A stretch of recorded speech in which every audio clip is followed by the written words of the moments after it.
Hello ಎಲ್ರಿಗೂ ಸ್ವಾಗತ ಸುಸ್ವಾಗತ. ನಿನ್ನ ಜೊತೆ ನನ್ನ ಕಥೆ ಧಾರಾವಾಹಿಯ ಸಂಚಿಕೆಗೆ, ಮ್ಯಾಜಿಕ್ ವರ್ಡ್ಗೆ.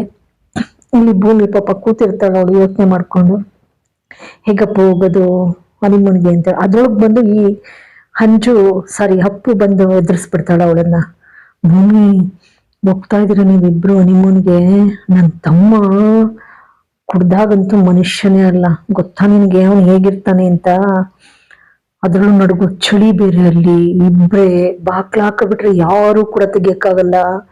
ಹೆಂಗಿರುತ್ತೆ ಗೊತ್ತಾ ನಿಮ್ ಪರಿಸ್ಥಿತಿ. ಅವಳು ಪಾಪ ಕೆಟ್ಟದಾಗಿ ಕಲ್ಪನೆ ಮಾಡ್ಕೊಬಿಡ್ತಾಳೆ.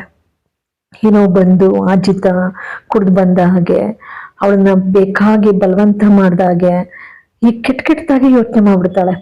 ಕೆಟ್ಟದಾಗಿ ಯೋಚನೆ ಮಾಡ್ತಾ ಮಾಡ್ತಾ ಮಾಡ್ತಾ ಅವಳು ಏನ್ ಮಾಡ್ತಾಳೆ, ಮಂಚದ ಮೇಲೆ ಕೂತಿರ್ತಾಳೆ. ಕೂತ್ಕೊಂಡಿರೋಳು ಅಜಿತನೇ ನನ್ನನ್ನ ಬಲವಂತ ಮಾಡ್ತಾ ಇದ್ದಾನೆ ಅನ್ನೋ ಕಲ್ಪನೆಯಲ್ಲಿ ಒಳ್ಳಾಡ್ಕೊಂಡು ಸಾಯಿಬ್ರೆ ಸಾಯಿಬ್ರೆ ಬಿಡಿ ನನ್ನ ಅನ್ನೋಕ್ ಶುರುವಾಗ್ತಾಳೆ.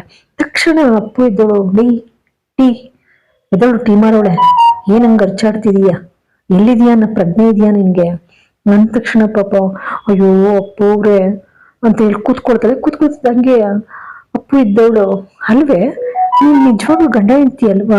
ಅದೇನದು ಒಳಗೆ ಕಂಬಳಿ ಒಳಗೆ ಬಿದ್ದಾಗ ಹಂಗ್ ಒದ್ದಾಡ್ತೀಯ ಅಂತ ಭೂಮಿ ಹೇಳ್ತಾಳೆ. ಹಾಗೇನಿಲ್ಲ, ನಾವಿಬ್ರು ಗಂಡ ಹೆಂಡ್ತಿನೇ, ಆದ್ರೂ ನೀವ್ ಹೇಳ್ತಾ ಇದ್ರಲ್ಲ ಅದಕ್ಕೆ ಆಗ ಅನ್ನಿಸ್ತಷ್ಟೇ. ಅಲ್ಲ ಭೂಮಿ, ಕಲ್ಪನೆಲಿ ಇಷ್ಟೊಂದು ಎದುರಿದೆಯಲ್ಲ, ನಿಜವಾಗಿ ಹಿಂಗಾಗ್ಬಿಟ್ರೆ ಏನ್ ಮಾಡ್ತೀಯ? ಭೂಮಿ ಸುಮ್ನೆ ಬಿಡ್ತಾಳೆ. ಹೌದಾ ಅಂತೇಳಿ ಸುಮ್ನಾಗ್ಬಿಡ್ತಾಳೆ. ಸರಿ ಅಪ್ಪು ಸರಿಯಾಗಿ ಔಷಧಿ ಕೊಟ್ಟಿದ್ದೀನಿ ಅಂತ ಹೋಗ್ತಾಳೆ. ಹೊರ್ಗಡೆ ಬಂದು ಸಪ್ಪಗ್ ನಿಂತಿರ್ತಾಳೆ. ಅಷ್ಟೊತ್ತಿಗೆ ಇವಳು ಅದೇ ಧ್ಯಾನದಲ್ಲಿರ್ತಾಳೆ. ಲಕ್ಷ್ಮಿ ಅಕ್ಕ ಬಂದ್ಬಿಟ್ಟು, ಭೂಮಿ ಅಯ್ಯೋ ಸಾಹೇಬ್ರೆ ನಾನ್ ಬರಲ್ಲ, ನಿಮ್ಮನಿಗೆ ನಾನ್ ಬರಲ್ಲ ಅಂತಿರ್ತಾಳೆ. ಲಕ್ಷ್ಮಿ ಬಂದ್ಬಿಟ್ಟು, ಏನಾಗಿದೆ ನಿನ್ಗೆ? ನಿಮ್ಮಲ್ಲಿ ಹೋಟ್ಲಿಗೂ ಕೂಡ ಅಂಗಡಿಗೂ ಕೂಡ ಬಂದಿಲ್ಲ, ಇಲ್ಲಿ ನೋಡಿದ್ರೆ ಇಲ್ಲೂ ಸರಿಯಾಗಿ ಮಾತಾಡ್ತಾ ಇಲ್ಲ. ಸಾಹೇಬ್ರು ಕೇಳಿದ್ರೆ ಅವ್ರು ಏನು ಮಾತಾಡ್ದಾಗ ನಂಗೆ ಹೋದ್ರು. ನನ್ಗೆ ಇಷ್ಟು ಭಯ ಆಯ್ತು ಗೊತ್ತಾ ಲಕ್ಷ್ಮಕ್ಕ. ಏನಿಲ್ಲ ಹೇಳ, ನಿನ್ ಕೆಲ ಮುಚ್ಚಿಡೋದೇನು ಹೇಳ್ಬಿಡ್ತೀನಿ ಕೇಳು.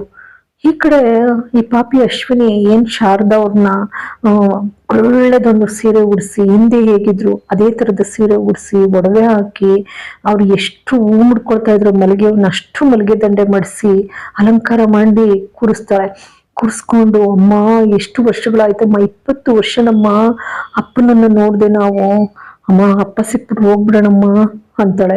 ಏನ್ ಮಾತಾಡಿದ್ರು ಕೂಡ ಏನ್ ಭಾವನೆ ಇಲ್ವಲ್ಲ ಅವಳ ಮುಖದಲ್ಲಿ ಅಂತಾಳೆ. ಪಾಪ ಆಕೆಗೆ ನೆನ್ಪಿದ್ರೆ ತಾನೆ.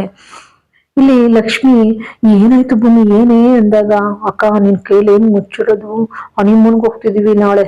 ಅದಕ್ಕೆ ಲಕ್ಷ್ಮಿ ಹೇಳ್ತಾರೆ, ಹನಿಮೂನು ನಿಮ್ಗೆ ಏನಾಗಿದೆ, ನಿಜವಾದ ಮದ್ವೆ ಅಂತ ಅನ್ಕೊಂಡಿದ್ಯಾ? ಲಕ್ಷ್ಮಕ್ಕ ಅದೇ ನನಗ್ ಭಯ ಆಗಿರೋದು. ಲಕ್ಷ್ಮಕ್ಕ ಈಗಾರ ಮಾಡಿ ಅತ್ತೆಗೆ ಹೇಳಿ ನಿಲ್ಸ್ಬೇಕು. ನೋಡು ನಾನು ಈಗ್ಲೇ ಹೇಳ್ತೀನಿ, ಭೂಮಿ ಹೋಗು, ಫಸ್ಟ್ ಹೋಗಿ ಹೇಳ್ಬಿಟ್ಟು ನಿಲ್ಸೋಗಿದ್ದನ್ನ. ಆಯ್ತು ನಾನು ಹೋಯ್ತೀನಿ ಬಿಡು. ಹೋಗ್ತಾಳೆ. ಅಷ್ಟು ಲಕ್ಷ್ಮಕ್ಕ ನನ್ಗೆ ಯಾಕೋ ಧೈರ್ಯನೇ ಬರ್ತಾ ಇಲ್ಲ, ಜೀವ ಪುಕ್ಕ ಅಂತ ಐತೆ. ಲಕ್ಷ್ಮಕ್ಕ ನೀನುವೆ. ಇಬ್ರು ಬರ್ತಾರೆ. ಇಬ್ರು ಬರ್ತಿದ್ದಾಗೇನೆ ಅತೇ ಅಂತ ಕುಕ್ಕೊಂಡ್ ಬರ್ತಾಳೆ. ಅಜ್ಜಿ ಹಾಲಲ್ಲಿ ಕೂತಿರ್ತಾರೆ. ಏನಮ್ಮ ಇಲ್ಲೊಬ್ಳು ಅಜ್ಜಿ ಇದೀನಿ ಅಂತ ಕಾಣ್ತಾ ಇಲ್ವಾ, ಅದೇನ್ ಹೇಳು. ಅದಕ್ಕೆ ಭೂಮಿ ಹೇಳ್ತಾಳೆ, ಏನೋ ಮಾತಾಡ್ಬೇಕಿತ್ತು ಅಜ್ಜಿ ಅತ್ತೆ ಜೊತೆ. ಸಂಗೀತ ಬೇರೆ ಎಲ್ಲ ನಾನ್ ಬೇರೆ ಅಲ್ಲ, ಅದೇನಿಲ್ಲಿ ಹೇಳು. ಅಷ್ಟು ಲಕ್ಷ್ಮಿನೂ ಕೂಡ ಜೊತೆನಲ್ಲಿರ್ತಾರಲ್ಲ, ಜೊತೆನೇ ಇದ್ದಾಗೇನೆ ಏನಿಲ್ಲ ನಾವು ಟೂರ್ ಹೋಗ್ತಿದೀವಲ್ಲ ಅದಕ್ಕೆ ಲಕ್ಷ್ಮಿ ಹೇಳ್ತಾಳೆ, ಭೂಮಿ ಆಯ್ತು ಹೋಗ್ಬಾ, ಆದ್ರೆ ಕೊಟ್ಟ ಮಾತು ಅಂತಿದ್ದಾಗೇನೆ ಅಜ್ಜಿದು ಕೊಟ್ಟ ಮಾತು. ಅಯ್ಯೋ ಲಕ್ಷ್ಮಿ, ಅವಾಗ ರಿಪೋರ್ಟ್ ತಪ್ಪಾಗಿ ಬಂದಿತ್ತಲ್ಲ ಪ್ರೆಗ್ನೆಂಟ್ ಅಂತ, ಅದಕ್ಕೆ ಬೇಜಾರು ಮಾಡ್ಕೋತೀಯಾ? ಇಲ್ಲ ಬಿಡಮ್ಮ, ಈ ಸಲಿ ಸಿಹಿ ಸುದ್ದಿನೇ ಒತ್ತಿರ್ತಾಳೆ ಭೂಮಿ, ನನ್ಗ ನಂಬಿಕೆ ಇದೆ ಅದಂತಿದ್ದಾಗೇನೆ ಅಜ್ಜಿ ಅದಲ್ಲ ಅನ್ನೋದು ಅಷ್ಟೊತ್ತಿ ಭೂಮಿ ಕೈ ಅದನ್ ಬಿಡ್ತಾಳೆ. ಲಕ್ಷ್ಮಿಗೆ ಬನ್ನಿ ಟೀ ಮಾಡ್ಕೊಡ್ತೀನಿ ಅಂತಿದ್ದಾಗೇನೆ ಅಜ್ಜಿ ಇದ್ದವ್ರು ಆಶೀರ್ವಾದ ಮಾಡೋಗಮ್ಮ, ಅವಳಿಗೆ ಮಗು ಆಗ್ಲಿ ಈ ಸಾರಿ ಅಂತ. ಅಜ್ಜಿ ನನಗೆ ಅರ್ಜೆಂಟ್ ಕೆಲಸ ಇದೆ ಅಂತ ಓಡ್ತಾಳೆ. ಅದಕ್ಕೆ ಅಜ್ಜಿದ್ರು ಆಶೀರ್ವಾದ ಮಾಡು ನಂಗೆ ಹೋಗ್ತಿದ್ದಳಲ್ಲ ಭೂಮಿ. ಅದಕ್ಕೆ ಭೂಮಿ ಹೇಳ್ತಾಳೆ, ಇಲ್ಲ ಅಜ್ಜಿ ನನಗ್ ದಿನಾ ಆಶೀರ್ವಾದ ಮಾಡ್ತದೆ ಲಕ್ಷ್ಮಿ ಅಕ್ಕ. ಅದಕ್ಕೆ ಅಪ್ಪು ಅಂತಾಳೆ, ಭೂಮಿ ನಿಜಕ್ಕೂ ನೀನು ಆರ್ಟಿಸ್ಟ್ ಆಗ್ಬೇಕಿತ್ತು, 100% ಒಳ್ಳೆ ನಟಿ ನೀನು, ಯಾಕಪ್ಪು ಅವ್ರೆ ಹಾಗಂತೀರಾ ಅಂತ ಭೂಮಿ ಕೇಳ್ತಾ. ಅಷ್ಟೊತ್ತಿಗೆ ಅವನು ಅಜಿತ್ ಚಿನ್ನ ಅನ್ಕೊಂಡ್ ಬರ್ತಾನೆ. ಬಟ್ಟೆ ತಗೊಂಡು ಬಂದಾನೆ, ಒಂದ್ ಬಟ್ಟೆ ಎತ್ಬಿಟ್ಟು, ಇದು ಚೆನ್ನಾಗಿದೆ ಅಲ್ವಾ ಅಂತ ಅಪ್ಪು ತೆಗ್ದು ನೋಡ್ಬಿಡ್ತಾಳೆ. ಇದೇನಿದು, ಇದು ಉದ್ದಾಗಿದೆ, ಇನ್ನು ಇದಾವೆ ತಾಳು, ಏನೇನ್ ಬೇಕದೆಲ್ಲ ನೋಡ್ಬೋದು ನೀನು, ತಾಳು ತೆಗಿತೀನಿ ಅಂತಿದ್ದಾಗೇನೆ ಅಪ್ಪು ಇದ್ದೋಳು, ಅಸಹ್ಯ ಎಲ್ಲ ಯಾಕೆ ತೋರಿಸ್ತೀಯ, ಯಾರು ನೋಡ್ತಾರೆ, ಒಳ್ಳೆ ಡ್ರಾಮಾ ಕಂಪ್ನಿ ಮಗ ಅಂತ ಹೇಳ್ಬಿಟ್ಟು ಹೋಗ್ತಾಳೆ. ಅದಕ್ಕೆ ಅಷ್ಟರಲ್ಲಿ ಅಜಿತ್ ಇದ್ದವನು, ಅಪ್ಪು ಬಾ, ಇಲ್ಲಿ ಇದೆ, ಡಿಫ್ರೆಂಟ್ ಇದೆ, ನೋಡ್ ಬಾ, 1 2 3 ಬಾ ಬಾ ಅಂದ್ರೆ ಅಪ್ಪು ಅಪ್ಪು ಅಂತ ಕೂಗ್ಕೊಳ್ತಾನೆ. ಅವಳು ಬರೋದೇ ಇಲ್ಲ. ಅಜ್ಜಿ ಏನಾದ್ರು ನೋಡ್ತೀಯಾ ಅಂತೇಳಿ ಅಜ್ಜಿಗೆ ತೋರ್ಸೋಕೋದ, ನಚ್ಚಿನೂ ಹೇಳ್ಕೊಂಡಿದ್ದಾಳೆ, ಬರೋ ನಚ್ಚಿ ಇಲ್ಲಿರ್ಬೇಡ ಅಂತ ಹೇಳಿ. ಆಮೇಲೆ ಅಜ್ಜಿಗೆ ತೋರ್ಸಕ್ಕೆ ಅಂತ ಹೋಗ್ತಾನೆ ಅಜಿತ.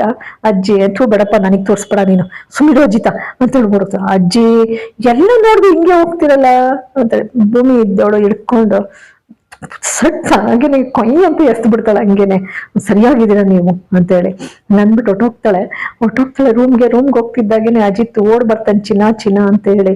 ಭೂಮಿ ಮಂಚ ಏರಿದ್ದನು, ಏನ್ ಸಾಹೇಬ್ರಿ ನೀವು, ಏನ್ ಸ್ವಲ್ಪನಾದ್ರೂ ಗೊತ್ತಾಗಲ್ವ ನಿಮ್ಗೆ? ಏನು ನಿಜವಾಗ್ಲೂ ಕೂಡ ಏನೋ ಮಾಡ್ತೀರ ನನ್ನನ್ನ, ಬರಲ್ಲಪ್ಪ ನಿಮ್ಮನ್ಗೆ ಅಂತಾಳೆ. ಅಜಿತ್ ಇದ್ದವನು, ಭೂಮಿ ಕೇಳು, ಇಲ್ಲಿ ಖರ್ಚೀಪು ಟವಲ್ಲು ಅದನ್ನ ತುಂಡು ಬಟ್ಟೆ ಅಂತಾರೆ. ಅದಕ್ಕೆ ಭೂಮಿ ಹೇಳ್ತಾಳೆ, ಅಂದ್ರೆ ಅಂತ ಬಟ್ಟೆಗಳು ತಂದಿದ್ದೀರಾ, ಥೂ ಏನೋ ನೀವು ಸ್ಕೆಚ್ ಆಗ್ತೀರಿ, ಬರಲ್ಲಪ್ಪ ಅಂತ ಹೇಳಿ ಸಿಟ್ ಮಾಡ್ಕೊಂಡು ಹಾಸಿಗೆ ಮೇಲೆ ನಿಂತಿರ್ತಾಳೆ. ಅಷ್ಟೊತ್ತಿಗೆ ಅಜಿತ್ ಇದ್ದವನು, ಅಪ್ಸರೆ ಅವಳು ಕಿಂಚಿತ್ತು ಕೂಡ ಕದ್ಲದೇ ಇಲ್ಲ, ಕೆಳಕ್ಕೆ ಪಟ್ ಅಂತ ನೆಗ್ದ್ಬಿಡ್ತಾಳೆ. ನೆಗೆದ್ಬಿಟ್ಟು, ಸಾಹೇಬ್ರೆ ನನ್ನ ಅಪ್ಸರನೆ, ನನ್ನ ಜೀವನದ ಕೊನೆಯ ಉಸಿರಿಗೂ ಮಣ್ಣಲ್ಲಿ ಮಣ್ಣಾಗೋವರೆಗೂ ನಾನು ಅಪ್ಸರನೆ. ಆದ್ರೆ ಈ ಸಮಯದಲ್ಲಿ ಮಾತ್ರ ನೀವು ಅಕ್ಕರಿಯನ್ನು ಕೂಡ್ದು, ಗೊತ್ತಾಯ್ತಲ್ಲ. ಅದಕ್ಕೆ ಅಜಿತ್ ಹೇಳ್ತಾನೆ, ಭೂಮಿ ನೀನ್ ಜಾಸ್ತಿ ಓವರ್ ರಿಯಾಕ್ಷನ್ ಮಾಡ್ತಾ ಇದೀಯ. ನಾನು ಯಾತಕ್ಕೋಸ್ಕರ ಗೊತ್ತಾ, ಎಲ್ರೂ ಮುಂದೆನೂ ಈಗ ಆಡಿದ್ದು, ಎಲ್ರು ನಮ್ಗೆ ಸುಳ್ಳು ಮದ್ವೆ ಅಂತಾರೆ, ನಿಜವಾಗ್ಲೂ ನಿಮ್ಮನ್ಗೆ ಹೋಗ್ತಾವೆ ಅಂತ ನಾನು ನಂಬಿಸಿದ್ದು ಅಷ್ಟೇ. ಯಾಕೆ ಹಿಂಗ್ ಆಡ್ತೀಯ? ಅದಕ್ಕೆ ಭೂಮಿ ಹೇಳ್ತಾಳೆ, ಆದ್ರೂ ಕೂಡ ನೀವು ಏನಾರ ಮಾಡ್ಬಿಡ್ತೀರಂತ ಭಯನಪ್ಪ. ಈ ಕಡೆ ಅಶ್ವಿನಿ ಪಾಪಿ ದೇವಿಯಾನಿಗೆ ಫೋನ್ ಮಾಡ್ಬಿಟ್ಟು, ಏನಾಯ್ತು ನಚಿ ಜೊತೆ ಮದ್ವೆ ಮಾಡೋ ಅಂತ ವಿಷಯ ಹೇಳ್ತೀನಿ ಕೇಳಿ, ನಾನು ಇನ್ನೊಂದು ವಾರದಲ್ಲಿ ಅಲ್ಲಿಗೆ ಬರ್ತಾ ಇದ್ದೀನಿ, ಮನಸ್ವಿನಿ ಆಗಿ ಕದಲೋ ಅಂತ ಮಾತೇ ಇಲ್ಲ ಈ ಬಾರಿ ಅಂತಾಳೆ. ಅಷ್ಟೊತ್ತಿಗೆ ದೇವಿಯಾನಿ ಇದ್ದವಳು, ನನ್ನ ಮಗಳು ಬರ್ಬೇಕಜ್ಜ, ನೀನ್ ಬರ್ತೀಯ ನೋಡ್ತೀನಿ ಅಂತಾಳೆ. ಇಲ್ಲಿ ಅಜ್ಜಿ ಎಲ್ರು ಆಶೀರ್ವಾದ ತಗೊಂಡು ಹೊಡ್ತಾರೆ, ಸುಖವಾಗಿ ಹೋಗಿ ಬಂದ್ರಮ್ಮ, ಎಲ್ಲ ಒಳ್ಳೇದಾಗ್ಲಿ ಅಂತೇಳಿ ಶ್ರವಣ್ಣು ಮನೆಯವರು ಅಜ್ಜಿ ಎಲ್ಲ ಆಶೀರ್ವಾದ ಮಾಡ್ತಾರೆ. ಅದಕ್ಕೆ ಅಜಿತಿದ್ದ ನಮ್ಮ ಇಲ್ಲಿ ಅಂದಾಗ ರಾಮಣ್ಣವರು, ಅವಳು ದೇವಸ್ಥಾನಕ್ಕೆ ಹೋಗಿದ್ದಾಳೆ, ನಿಮ್ಮ ಪ್ರಯಾಣ ಸುಖಕರವಾಗಿರ್ಲಿ ಅಂತ ಹೇಳಿ ದೇವ್ರ ಹತ್ರ ಬೇಡ್ಕೊ ಬರಕ್ಕೆ, ನಿಮ್ಮ ಪ್ರಯಾಣ ಸುಖಕರವಾಗ್ಲಿ ಅಂತ ದೇವ್ರ ಹತ್ರ ಹೋಗಿದಾರಪ್ಪ ಅರ್ಚನೆ ಮಾಡ್ಸೋಕೆ ಅಂತ ಈಚೆಗೆ ಬರ್ತಾರೆ. ಅಷ್ಟೊತ್ತಿಗೆ ಸಂಗೀತನೇ ಬಂದು ಹೂವು ಪ್ರಸಾದ ಎಲ್ಲ ಕೊಟ್ಟು, ಶುಭವಾಗಿ ಹೋಗಿ ಶುಭವಾಗಿ ಬಂದ್ರಪ್ಪ, ಎಲ್ಲ ಒಳ್ಳೇದಾಗ್ಲಿ ಅಂತ ಹೇಳಿ ಆಶೀರ್ವಾದ ಮಾಡ್ತಾರೆ. ಅಷ್ಟು ಶ್ರವಣು ಕೂಡ ಒಳ್ಳೇದಾಗ್ಲಿ ಶುಭವಾಗಿ ಹೋಗಿ ಬನ್ನಿ ಅಂತ ಹೇಳಿ ಅವರು ಕೂಡ ಎಲ್ಲರ ಆಶೀರ್ವಾದ ತಗೊಂಡು ತೆರಳ್ತಾರೆ ಹನಿಮೂನ್ಗೆ. ಇಲ್ಲಿಗೆ ಸಂಚಿಕೆ ಮುಕ್ತಾಯವಾಗ್ತದೆ. ಎಲ್ಲರಿಗೂ ಕೂಡ ಅನಂತ ಧನ್ಯವಾದಗಳು.